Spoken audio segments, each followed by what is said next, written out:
நாகை மாவட்டம் சீர்காழிக்கு அருகில் ஆச்சாள்புரம் என்ற திருநல்லூர் பெருமணம் திருத்தலத்தில் திருஞான சம்பந்தர் முக்தியடைந்த வரலாற்றை காணலாம்.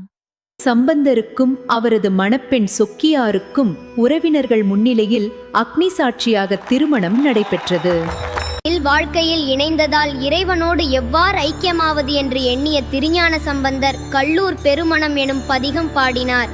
திருஞான சம்பந்தர் கல்லூர் பெருமணம் பதிகம் பாடிக்கொண்டு இருக்கும்போது இறைவன் பெரும் ஜோதியாக தோன்றினார்.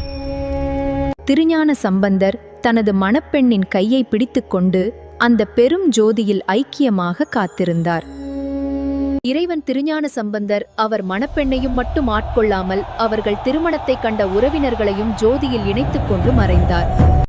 அனைவரும் சிவலோகம் அடைந்தனர்.